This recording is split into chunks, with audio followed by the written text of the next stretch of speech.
Today is Monday of the 12th week of Ordinary Time, and of course we're celebrating the feast of the martyrdom of John Fisher and Thomas More. The first reading is from 2 Kings, beginning in the 17th chapter. Shalmaneser, king of Assyria, occupied the whole land and attacked Samaria, which he besieged for 3 years. In the 9th year of Hosea, king of Israel, the king of Assyria took Samaria and deported the children of Israel to Assyria, settling them in Halah, at the harbor, a river of Gozan, and the cities of Medes. This came about because the children of Israel sinned against the Lord their God, who had brought them up from the land of Egypt, from under the domination of Pharaoh, king of Egypt, and because they venerated other gods.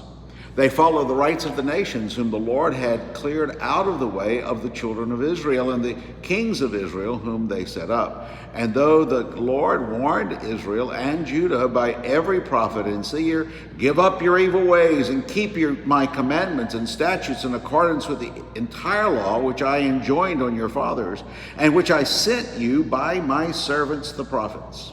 They did not listen, but they were as stiff-necked as their fathers, who had not believed in the Lord their God.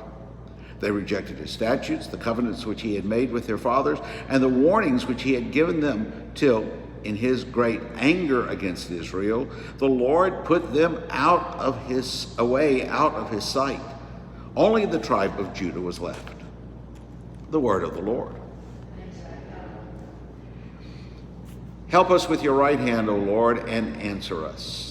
Help us, O Lord, with your right hand, O Lord, and answer us. O God, you have rejected us and broken our defenses. You have been angry. Rally us. Help us with your right hand, O Lord, and answer us. You have wrought the country and spilt it open. Repair the cracks in it, for it is tottering. You have made your people feel hardships. You have given us stupefying wine. Help us with your right hand, O Lord, and answer us. Have not you, O God, rejected us, so that you go not forth, O God, with our enemies? Give us aid against the foe, for worthless is the help of men. Help us with your right hand, O Lord, and answer us.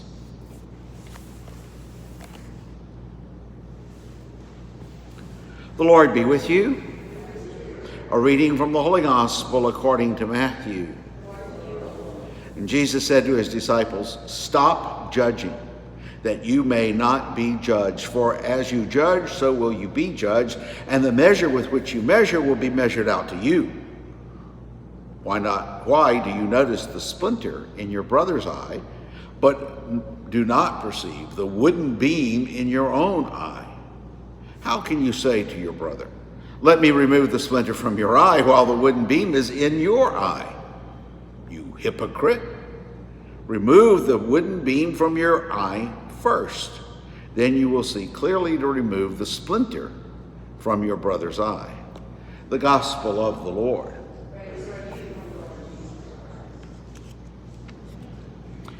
It's our nature as human beings to presume, also to assume, and we all know what that means.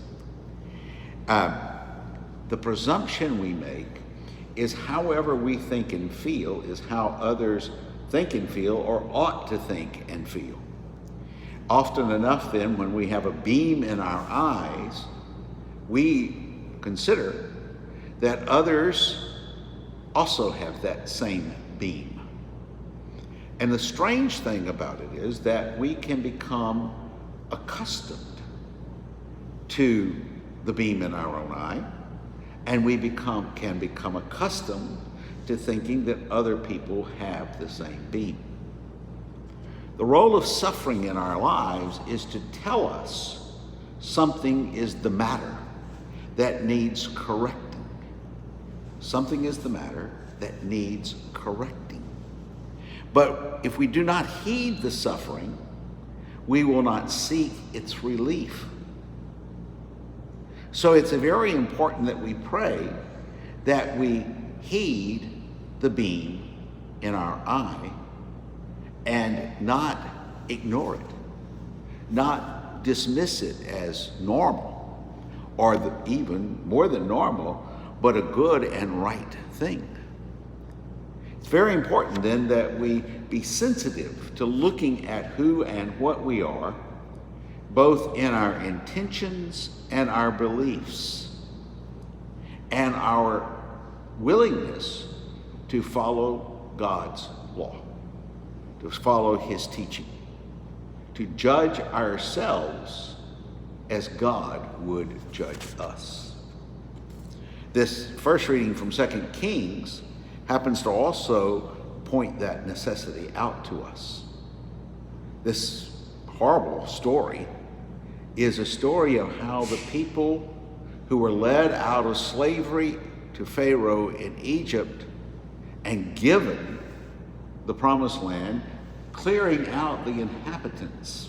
I don't know how they felt about that, but clearing out the inhabitants that were there so that it could be theirs, required by the Lord to believe in him and to fulfill the Torah, the law. And yet they didn't see themselves as suffering any infirmity. They couldn't tell that there was a beam in their eyes.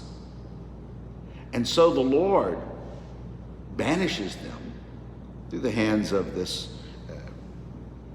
great Assyrian king from the land of Samaria, part of Israel today, from the land that they inherited, so that they would recognize in greater suffering, because they didn't see in the breaking of the law and not adhering to the law as anything wrong, as any kind of suffering, so that they would recognize in greater suffering that they had a beam in their eye and would turn back to the Lord.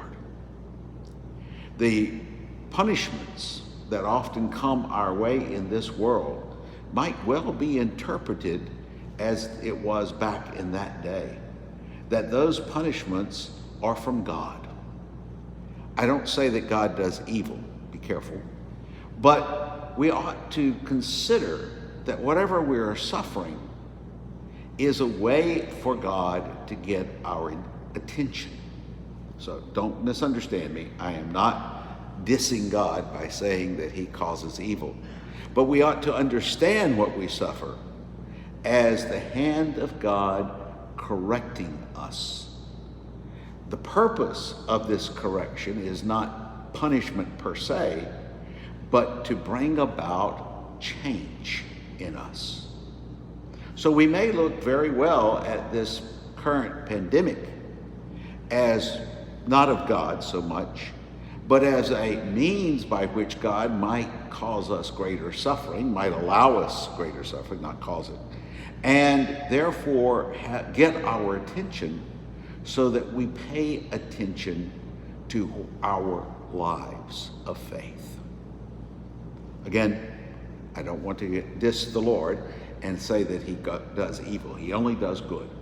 But he can bring out of suffering our change of heart.